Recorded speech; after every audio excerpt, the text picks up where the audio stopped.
Alola, everyone. We return to the difficulty analysis series with, of course, Alola. And this was not an easy thing to put together. The number of battles that this game, and also Ultra Sun, Ultra Moon has, is absurd. This is probably going to be a 4 or 5 part series just for these two games. And because there's no gyms, just island trials, the totems, and everything like that, there's a lot more to go over, even outside of that. So, with all that done, let's get to the totems. Sun has Gumshoos, and Moon has an Alolan Raticate, both of which are holding a Pecha Berry. These two things have exceptionally fantastic stats at this point, paired with a natural +1 to their defense. Even if their moves are not exactly the greatest, they still pack a pretty big punch, and they can also take hits extremely well. This is to say nothing of the fact that this is a 1-on-2 battle they call SOS allies, and they have good moves. Even if their stats aren't great, they still have good moves. The second totem, Totem Wishy-Washy, yes, it only has Water Gun, but its colossal 140 special attack, Stab, and the fact that this fight is in the rain. With a Citrus Berry, its allies also have Helping Hand. Alomomola has Heal Pulse, so this thing can sustain itself very well, plus it has absolutely absurd bulk. Yes, the other Wishy-Washy is actually rather frail, which means the Alomomola can pretty reliably get stuck with it, and it takes it extremely well. It is a monster. Third up, Salazzle. This thing does not mess around. Having a special defense boost, this thing is extremely fast, has a sky-high special attack for this point in the game, and it's also holding a Pitaya Berry, meaning when its HP gets low enough, it procs +1 special attack. Terrifying. Salazzle with Toxic and Venom Drench cripples anything in the way of attacking outside of, actually can even cripple Poison because of Corrosion, so it can very easily get off its Pitaya proc. The allies Salandit, which have Venoshock, pairs up well with this. And they have a not terrible special attack for a support Pokemon. Totomlarantis is also a monster. It also has exceptionally good bulk for this point. It also has a Power Herb, so it doesn't need to charge up a turn of Solar Blade. Its ally Castform has Sunny Day, so it can keep rapid firing those Solar Blades even after the Power Herb's been used up. The combination of Sunny Day, Castform's Weather Ball, and Trumbeak Rock Blast pretty much covers almost everything that could conceivably be used well against Lurantis. That is also forgetting to mention the fact that it has a +2 speed boost, so this thing is incredibly fast. It also hits extremely hard. It's extremely hard, it's extremely fast, and it shows no remorse. Next totem is Totem Vigavolt. This thing is packing an Omni Boost, meaning its bulk is colossal, which is already extremely solid. Its attack, which is actually quite respectable, is even further boosted, all of which is amped up. Its ally Charger Bug's move is almost entirely tech. String Shot, Thunder Wave, Mud Slap, designed to disrupt and debilitate teams from being able to keep up with it, which does an extremely good job of it. It also is holding an Aka Berry. Even if it isn't getting a boost from the ally battery ability of Charjabug, it's still a monster to deal with.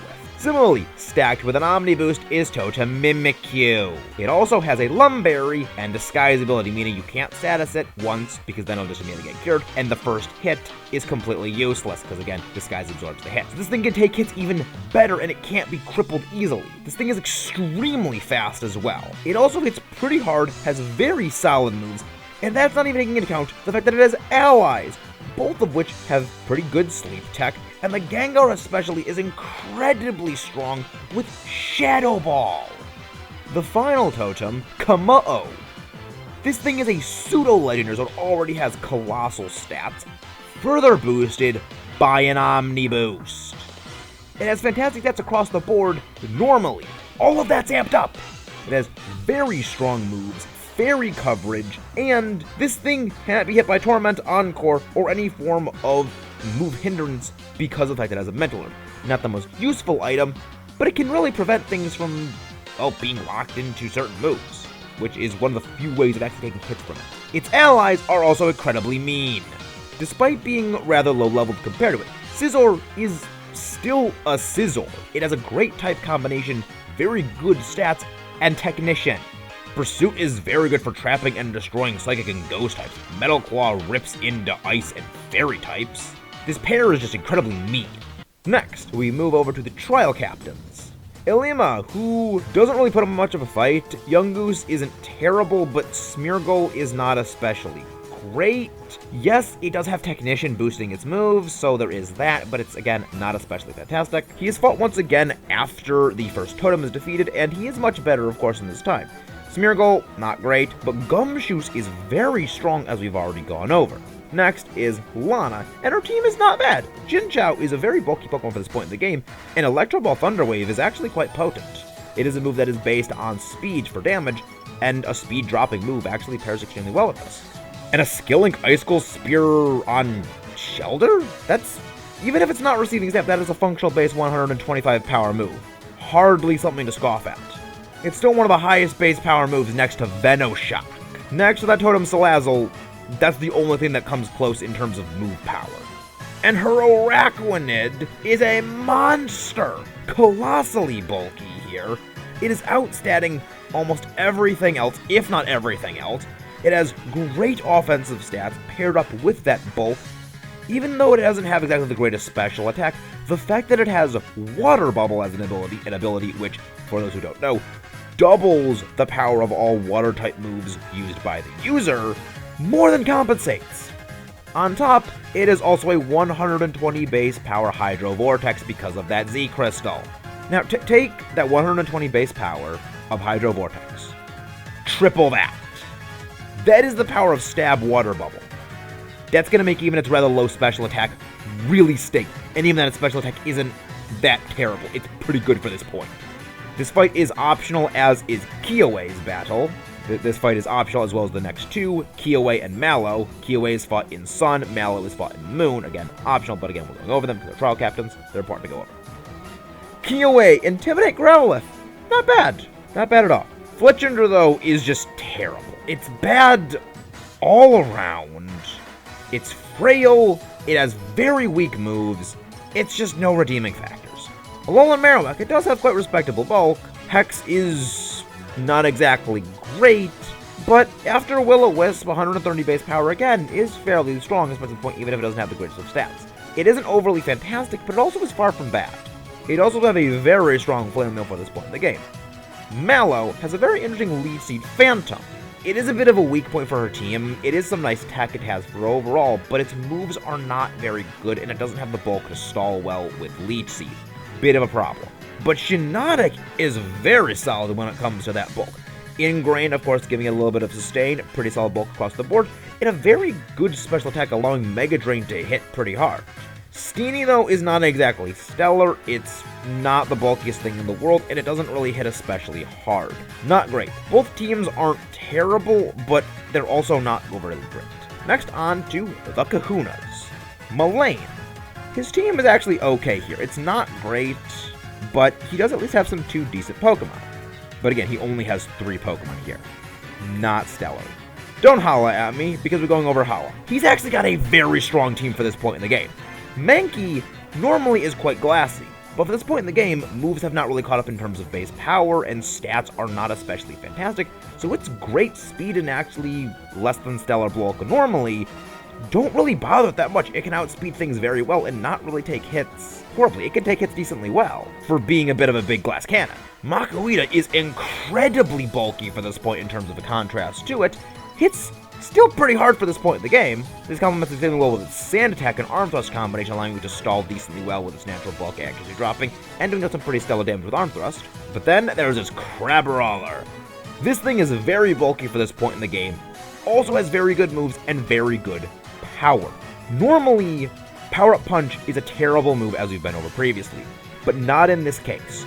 Its base 40 power is largely on par with what everything else is going to be throwing out. It also has Iron Fist, amping this move's power up, so even if other more powerful moves are available, it can still keep pace with it. Pair that up with the fact that by this point, it does have the bulk to make use of that snowballing effect. This thing does not joke around. It is very powerful because it can last a good few turns and hit very hard. It is definitely a force of crustacean pain.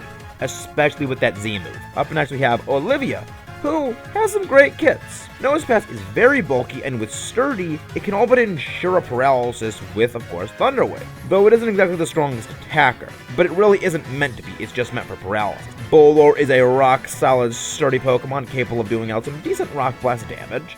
And of course, Sturdy is always fantastic. Naturally bulky from a physical perspective, it's very good. Her ace, Lycanroc, is fast, very aggressive, not terrible glassy for this point.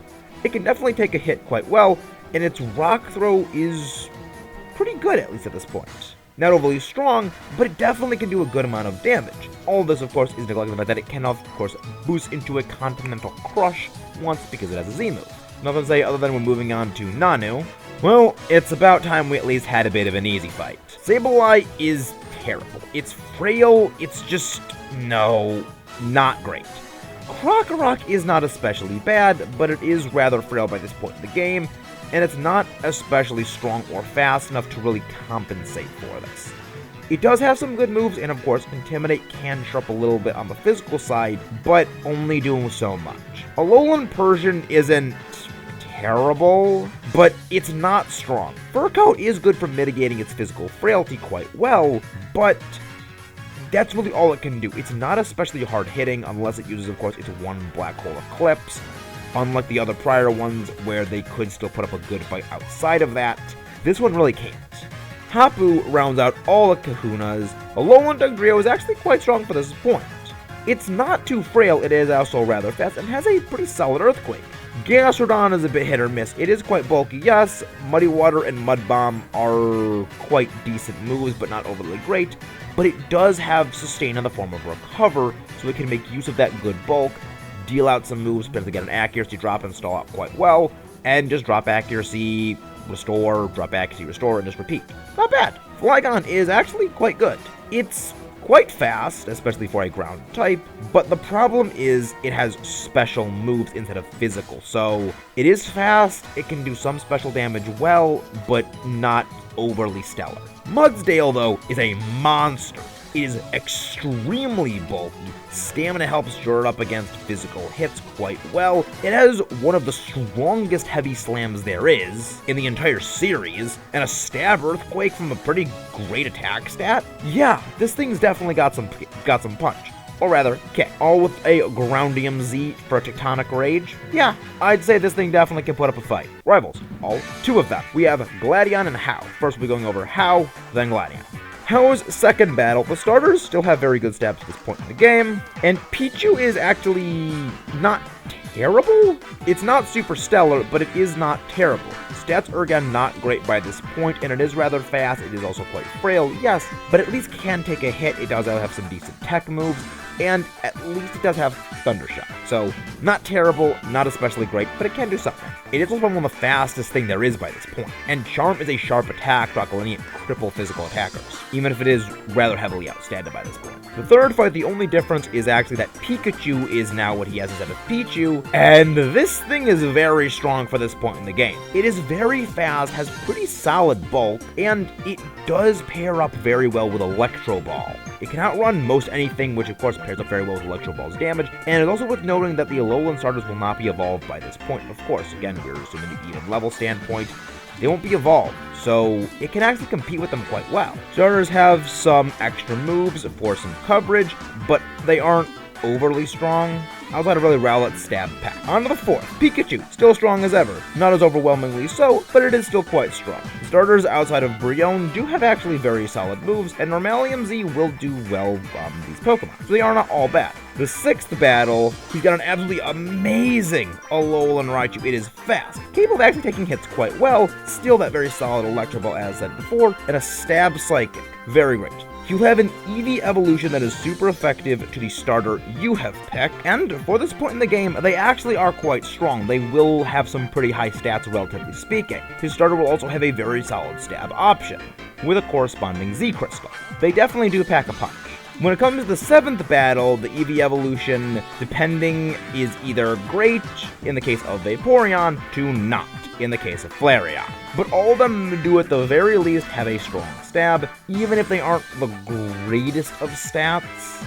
they also are not the worst. Flare Blitz is, yes, a very strong move, albeit a suicidal one. Komala is not abysmal, but it's not overly great. It's strong enough in terms of a kit, but it doesn't have the greatest of bulk, and also has no stab backing that up. Alolan Raichu, again, is still strong enough. It's not the best Thunderbolt around, but it is still able to take a hit quite well, and it is still quite fast and quite strong. His starter will have a decent dual stab combination by this point, and of course, the corresponding Z Crystal. It's great. Next rival is Gladion, and this fight, the first one, is a monster. Sure, a Zubat is not overly great or threatening. We've done hundreds of these battles before prior to this point.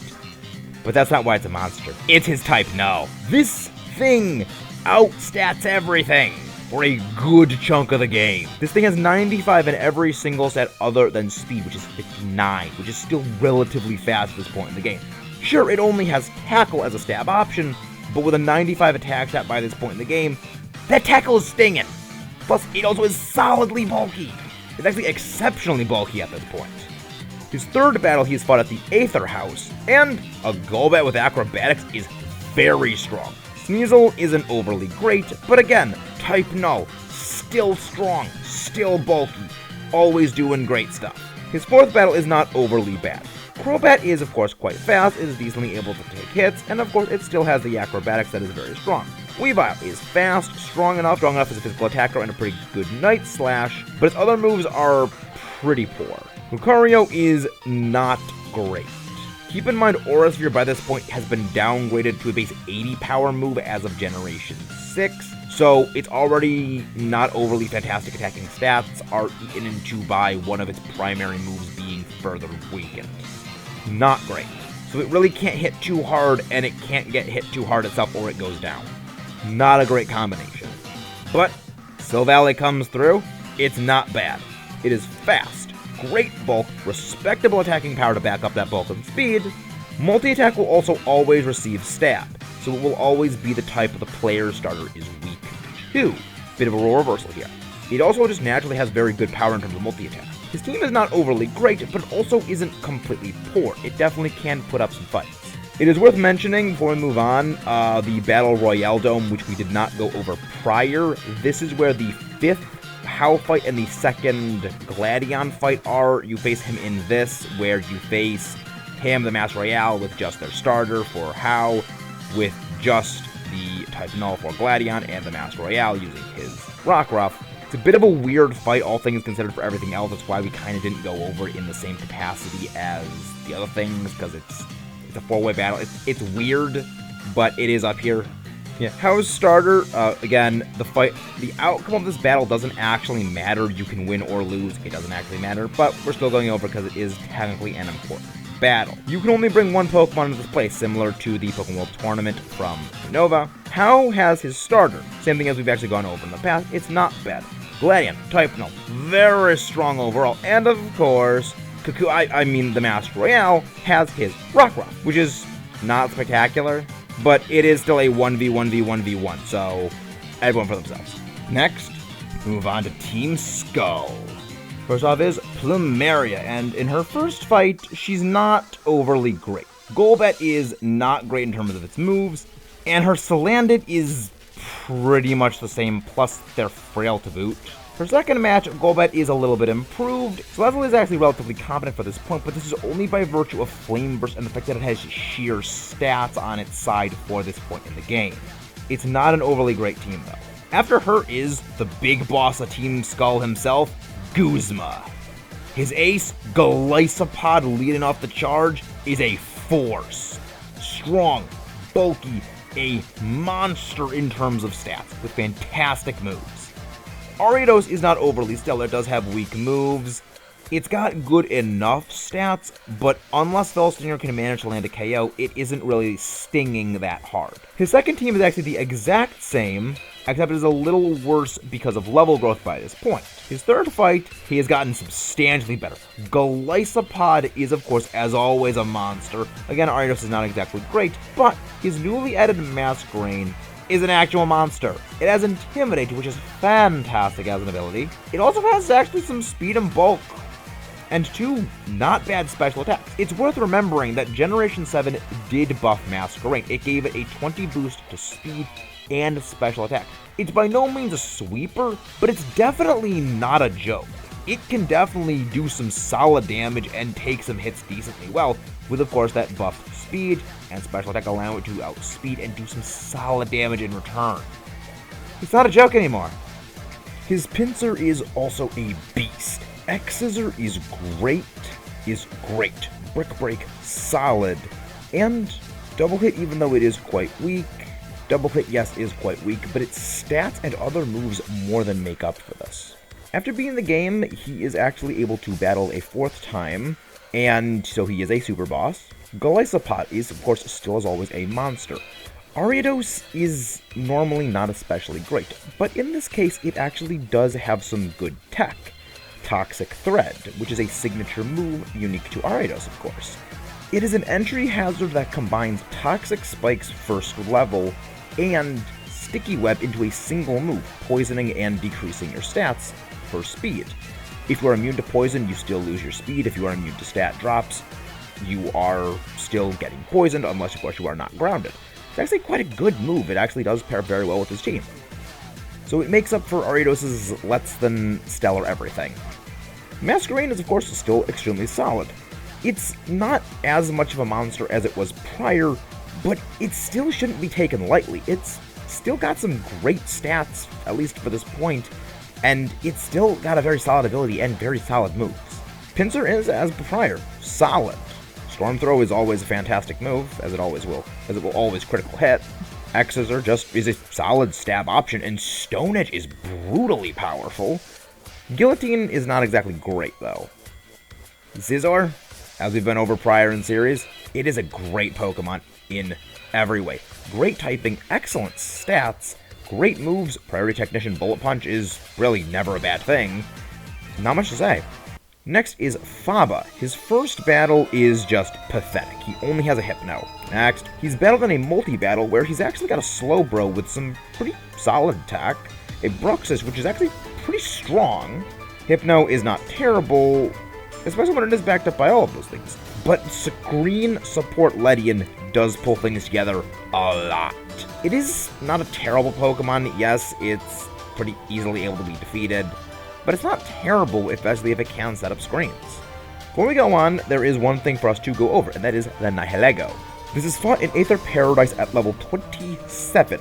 It is extremely tanky. It also has a boost to its defense, a +2 to its defense, making it a double defensive boost. Normally that's its weak point, but this makes it actually quite solid, especially because this thing has exceptionally high stats. It also has very hard-hitting moves. After 4 turns, it will of course flee, but it's not exactly a pushover.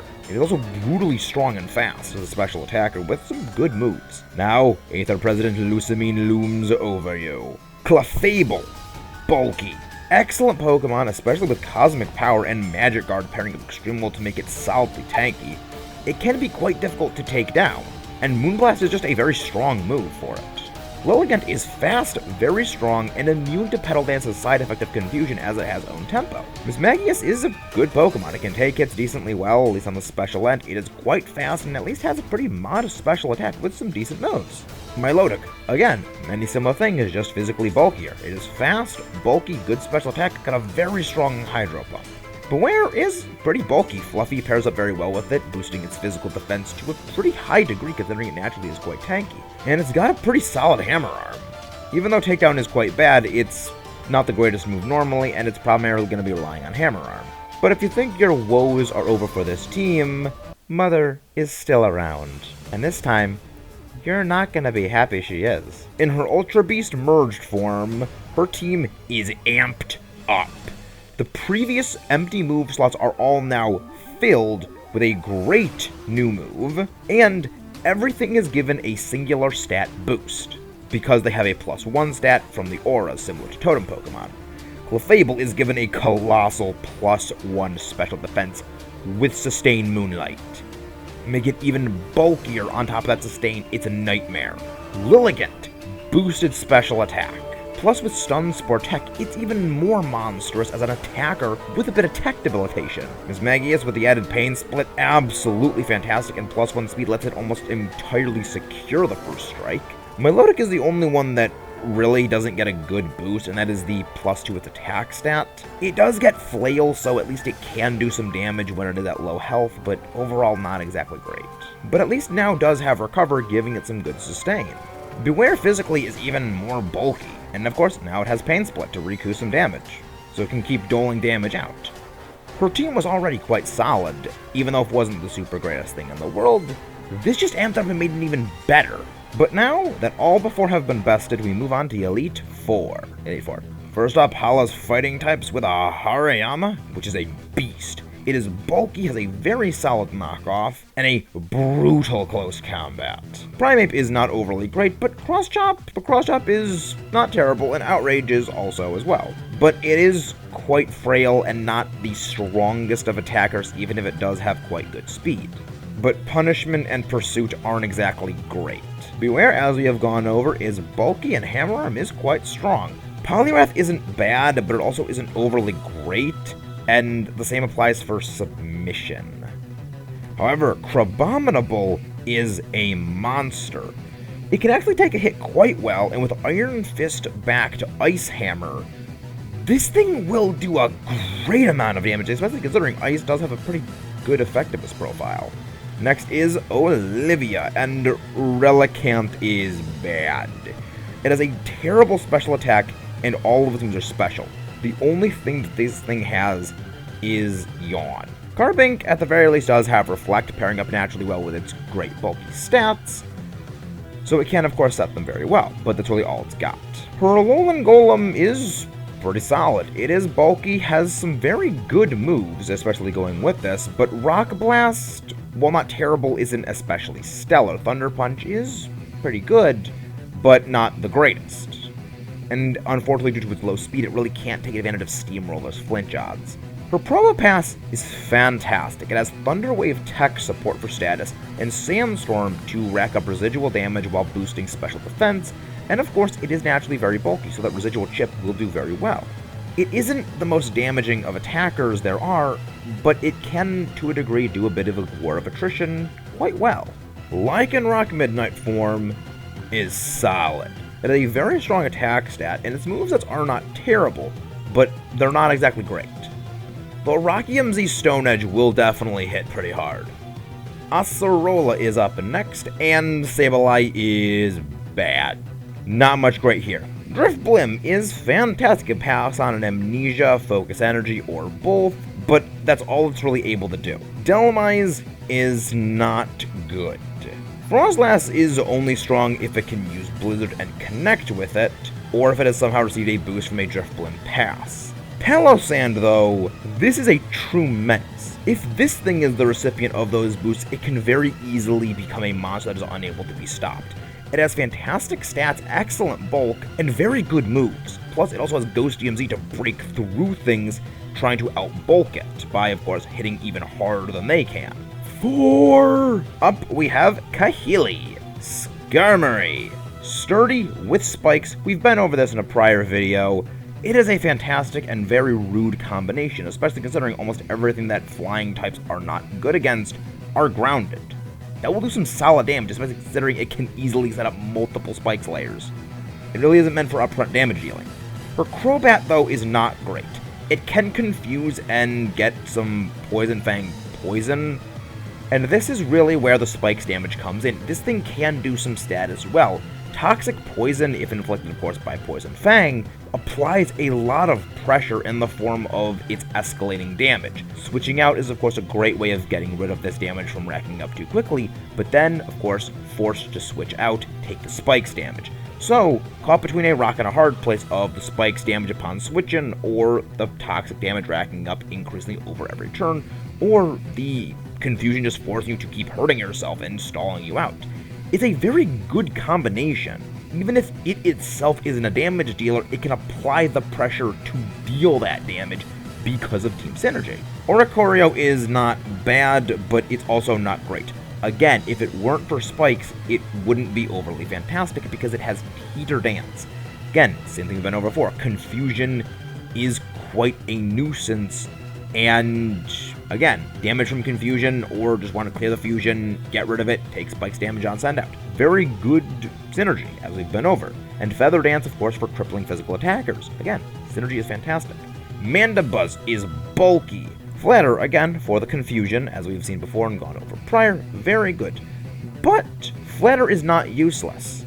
This is because of punishment. For once, Flatter is very helpful because the way punishment deals damage is the more buffs a target has, the higher damage punishment deals. Yes, Mandibuzz isn't exactly a sweeping threat powerhouse, but because it can force the opponent to boost up, hit him with a stab punishment, after a couple of boosts, that will be dealing some solid damage, not including Confusion rack up, Spike's damage. Again, her team does apply pressure, not in upfront damage. Finally, her Toucanon. Decently bulky Pokemon, great skill link advantage sets.